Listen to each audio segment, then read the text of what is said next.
Welcome to Lake St. Clair and the Lake St. Clair Fishing Show.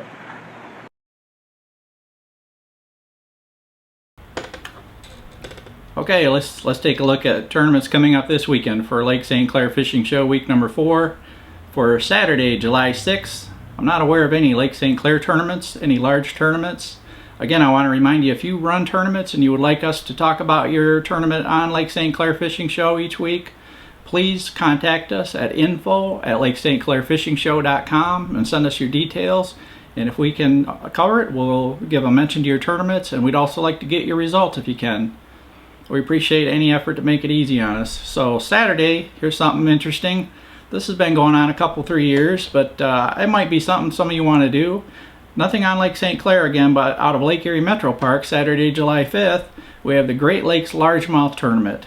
This is a largemouth only series, and the largemouth fishing on Lake St. Clair and Lake Erie is really good. Some really big bass, a lot of bass that don't get much pressure.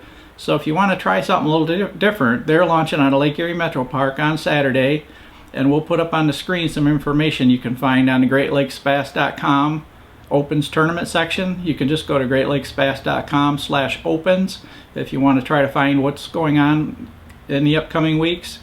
But this may be something you find interesting. Great Lakes Largemouth Series, largemouth only. I have a feeling they'll get some pretty good weights at the very top. Then on Sunday, July 7th, we have another Cash for Bass event. This is one of their open team tournaments. This does not qualify for their classic, but it's a good open tournament. You can fish as a team, and I'm not sure if you can fish as an individual. We'll find that out. You can always go to cashforbasstour.com, and we'll put what information we have on this up on the screen. They're launching Sunday out of Harley Ensign. So that's the weekend tournaments for this weekend, July 6th and July 7th. For next week, upcoming weekday tournaments, we have 2 tournaments this week. On Tuesday, July 9th, we once again have the NBA Tuesday night tournament. That's at Harley Ensign. Check-in starts at 5 o'clock with Director Mark Hill. They fish from 6 p.m. to 9 p.m. You have to be an NBA member. We'll try to get your results for next week from last night's tournament. So we're doing the video a little early this week, so I wasn't able to get those for you yet. They should be available soon on nbaa-bass.com. Then coming back on Thursday night, another Cash for Bass tournament. That's the Thursday night team or individual tournament. You can fish either way. They're fishing Thursday, July 11th out of Harley Ensign. Check-in's also at 5 o'clock, and they fish to 6 to 9 p.m. If you want more information about Cash for Bass, go to cashforbasstour.com, and we'll put further information up on the screen for you on both these tournaments.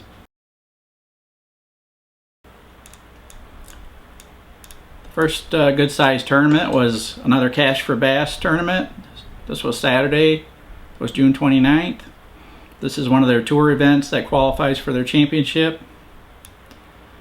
The team of Dobson and Green, Scott Dobson, Kyle Green, won with 21 pounds 14 ounces. Really nice weight for this time of year, coming out of post spawn. Probably still some spawning going on, and of course there's fish that are just doing their thing. Good to see that the top 3 were all over 20 pounds. Top 5 was 18 pounds 12 ounces. Pretty nice weights. The team, second place team of Esselink and Joe DiGiovanni, they caught the big bass at 6 pounds even. Really nice big bass. I mean, a lot of people never catch a 6-pound bass, and here they caught one in a tournament when it counted. And I feel sorry for their second big bass at 5 pounds 3 ounces to not get big bass with a really nice bass like that. So pretty good turnout, nice weigh-in. And then also on Saturday, June 29th, down in Lake Erie, out of the Metro Park, we had the All-Star Anglers Tournament. That's open tournaments, team tournaments. And that was open to all Michigan, Canadian, Ohio waters. They had another nice bag, Sitco and Shrenovar, 21.43 pounds to win. That's 5 bass. They caught second big bass. First big bass was caught by the Rowe brothers, Dave and Charlie. They had a 4.85 pound big bass, and they got second place with 20.96 pounds. They had 3 limits over 20 pounds also, and the top 6 all had over 19 pounds. So a couple really nice weigh-ins on Saturday on Lake St. Clair. Should give you a pretty good idea of what kind of fishing's going on out there right now to help you gauge how you're doing. One other note I wanted to add from the previous weekend is this Monster Quest 8 tournament. We're still hearing great things back from that. On GreatLakesBass.com, my website. I'm Dane Kimmel, or RunGreatLakesBass.com. Today we'll be putting up a follow-up article by Jeff Nedwick about Monster Quest, and then they're going to talk about the tournament and the whole experience and the local community getting behind this tournament, how excited they are. I talked to one of the organizers, Terry Melvin, and he was telling me that Mayor Kip Welby of St. Clair Shores was down at the tournament at the 9 Mile ramp at 5:30 in the morning and just excited all day. That they even had a follow-up meeting after the tournament with the city council discussing the event. I believe that's how the 3-year deal ended up getting made for the next 3 years. So why don't you check that article out at glbass.com/tournaments in the tournament news section. I think you'll enjoy that. I think this is really good for bass fishing, and I look forward to more events like this. Point in the season where we're getting towards the end of the post-spawn period. We're not there yet, but how do you know when we are at the end of the post-spawn period? One indicator you can be sure of is that the smallmouth bass become very color selective when you're throwing plastics. You'll notice that if you throw maybe a purple color, they're active on it, but you might throw a copper color and they're even more active on the copper. Or you might throw a green and they don't want it. You might throw a red and they kind of want it. So you'll start seeing very specific patterns in color selection, and many times it's all or nothing. They want one flake color and one flake color only on that given day. That's a good indicator that we're at the end of the post-spawn period. Another indicator is that we've been catching a lot of smaller fish during the post-spawn and not as many bigger fish. All of a sudden, one day you're going to go out there and you're going to catch one big fish after another. Or you'll hook up with that real big monster, maybe something 5 or 6 pounds. Yes, this is the end of the post-spawn period. Another sure indicator that the summer bite is emerging is that they become very spot specific. So instead of being in wide-ranging areas, the smallmouth get huddled up on spots. And not only are they on spots, but these fish, unless you throw from a specific boat angle to that spot, they won't bite. That's when you know we're out of the post-spawn period and into the summer bite period. Certainly the summer bite period is my favorite time, because then it's more like hunting. It's more like, what do I do? What color do I use? What place do I go to catch these fish? What do they want specifically? And when I find that, I keep catching fish all day long. Of course, with smallmouth, they change with their attitude every day, sometimes every hour. So it always helps stay on top of the color changes, stay on top of the attitude changes in the smallmouth to stay on the bite. All right, well, good luck, everybody. We're looking forward to the end of the post-spawn and the beginning of the summer bite. Hopefully, in an upcoming show, we'll be able to make that announcement that the post-spawn is over. Well, we're talking, of course, about Lake St. Clair, the #1 bass lake in the United States. Bassmaster Magazine this year polled DNR and fishermen, Federation anglers, and writers, and there it is right there, Lake St. Clair, Michigan, #1 bass lake in the United States for 2013. Of course, we know that. We live here and we fish it all the time. So to help you for this weekend, let's get into fishing reports. We talked about tournament results from last weekend. Let's look at a fishing report.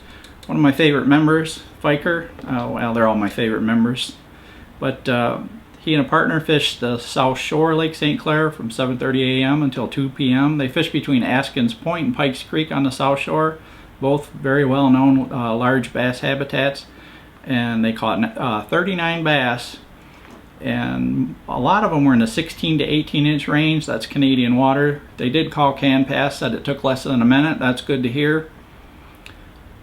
Their largest fish was a 21 inch smallmouth. They were fishing 6 to 12 feet of water. Water temps were 73, and they said the biggest fish were in 8 to 9 feet of water. That's pretty typical for that part of the lake. a lot of rock bars and some weed strips. They were throwing tubes and drop shot mostly, and they said they caught a couple on cranks. So it seemed like the plastics were the deal for them that day. This was on June 27th. They were trying beavers and tubes, wacky rigs, gobies. The interesting thing, and this is pretty typical of post-spawn, spawn, and the mayfly all mixed together, they saw a lot more fish than they caught. Well, I mean, it's pretty exciting to get to see those fish in that clear water, but they tried jerkbaits thinking if we're seeing this many fish that ought to work, and said that did not work. That may be a situation with the weather they had that day or the mayflies and the post-spawn combination. So that's a pretty good fishing report though. Anytime you catch a 21-inch smallmouth and 39 bass between two of you in just a few hours. Getting pretty similar results to that around the lake. One person I definitely like to check in with almost daily is Marcel Veenstra, Marcel's Guide Service. If you check him out on Facebook, you'll see almost every day that he's posting beautiful pictures of big smallmouths his clients are catching. So two of my favorite guides, Captain Wayne Carpenter and Marcel Veenstra. Just wanted to shout out to him because you can check Facebook and get a kind of a good idea of what the quality of fish they're catching day to day as much as he's posting on there. So that's another place you can look to get some information. Of course, if you go to greatlakesbass.com/Lake St. Clair Fishing Report, you can find out the latest fishing reports that we have on greatlakesbass.com. Hopefully that will help you with this weekend and upcoming weekends. So let's talk a little bit about speed loading tubes. Speed loading tubes can be a good way to determine what color works best on smallmouth bass. Start with the tube jig just like this, bare hook on a line. Then what we do is we'll take a tube out of the box. In my case, I'm going to grab an Extreme Bass Tackle St. Clair crayfish tube, one of the best tubes you can have on this lake. And you take the hook and you penetrate the outside of the tube right there at the head, and you push the hook through until the head looks something like that. Then you continue to push it through with your thumb, and boom, you've got yourself a speed loaded tube. Why is this important? I can tell you right now, this tube will not last as long as a tube rigged the conventional way. But what this allows you to do is change colors quickly. So let's say we throw this bait out there and see what the bite's like. We might catch a couple fish, but we want to catch bigger fish. So here's what speed loading will do, and we'll do this in real time. I'm going to take this tube off, grab another tube, another big fish color, Great Lakes craw, and we're going to speed load this. You push it through, and now you're ready to go at it with another color. You can do this again and again and again on a school of smallmouth bass and find out which color works the best. Here I have Extreme Bass Tackle Triple Threat. Now in a short span of time we'll have already thrown 3 colors on these fish, and I have up to 20 colors to choose from. So we can keep checking every one until we find out what they like the best. So I have one actual fishing tip, separate fishing tip for you this week. Wayne's covered it pretty good with his speed tube loading and his information on the lake. I'm not on the lake this week. I wish I was. If I can get over there, I'll get over there. But my fishing tip for this time of year, pretty much every year this has been consistent when I've gotten over there in the spring. Times I fish quite a bit in the spring and going on into midsummer. My favorite is midsummer to fall, and we're just starting to get into that. I'm always excited about that time of year. Is light colored tubes. I don't know what it is, but for some reason to me it seems pretty consistent year to year that the lighter colored tubes work better overall in the first half of the year and the darker tubes work later in the year.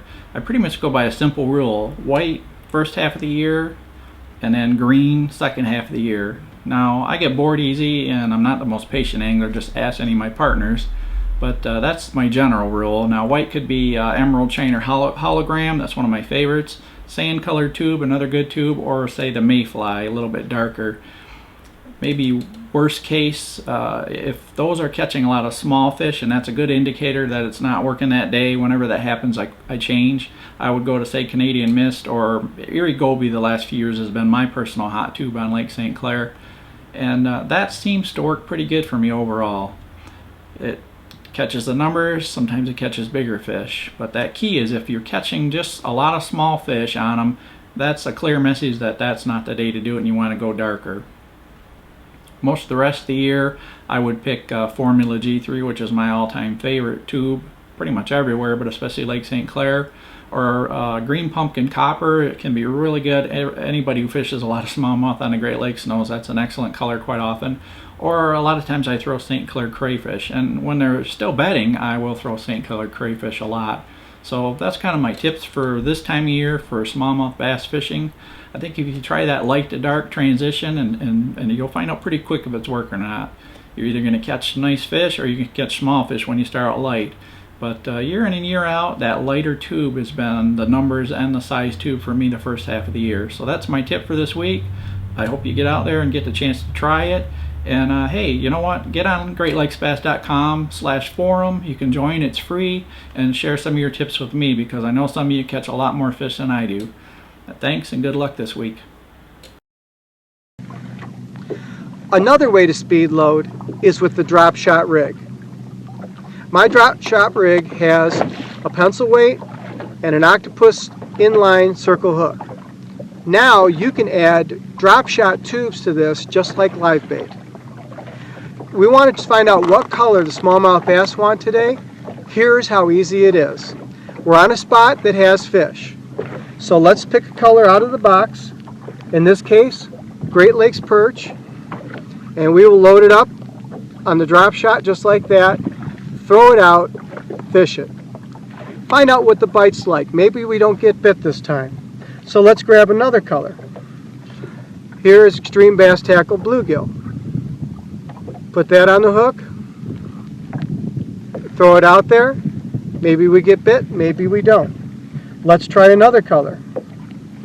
Hard to beat this one, Canadian Mist. Load it up like that, just like live bait. Throw it out there. I guarantee you're going to get bit on this one. So if you want to speed load colors on fish coming out of the post-spawn period into the summer bite, they get very color selective. Try speed loading with the drop shot rig. Canadian Mist would be a good place to start. Of course, to help you with your fishing, we can't leave out the weather report because weather is pretty important on the Great Lakes, especially a lake as big as Lake St. Clair. Not as big as the other Great Lakes, but it's a pretty big lake. So again, greatlakesbass.com/weather will get you to all the links that you need for surface temp, satellite, weather buoys, marine forecasts, you name it, it's on there. So looking today, it's a little early, but we'll look at this upcoming weekend's weather for your fishing, holiday weekend. And we're looking at mostly south and southwest winds, 5 to 10 knots, pretty much now all the way through Sunday. And a little chance of showers and thunderstorms at times, waves 2 feet or less. Hopefully our video wizard Dan Zawada of marinecruiser.com, he's the magic person behind all this video, will throw up the latest forecast once he's doing the video for you up to the side of me here. And just remember to go back and check fairly frequently because the National Weather Service does update that. And I definitely want to remind you about the Canadian Weather Buoy. I love going and checking that because you can get within the last hour what's really happening. It's right out in the middle of the lake. In fact, I'll give you a quick tip on that. Good place to fish in that general area. I've fished there many times. It's an interesting area. I'll leave it at that and let you do some exploring if you haven't been there before. Right now I'm looking at it and we have wind 3.9 knots, wind gust 5.8 knots, wave height 0.3 feet. The wind direction is east, which sometimes it's a little tougher out there fishing in the east wind, but somebody always finds them. And I like the surface temperature right now, 69.6 degrees. That's pretty optimal for smallmouth bass fishing this time of year. Well, that's it for this week. Join us next week on Friday and every other Friday to the end of September, and we'll give you the latest news and bass fishing updates on Lake St. Clair. See you out there.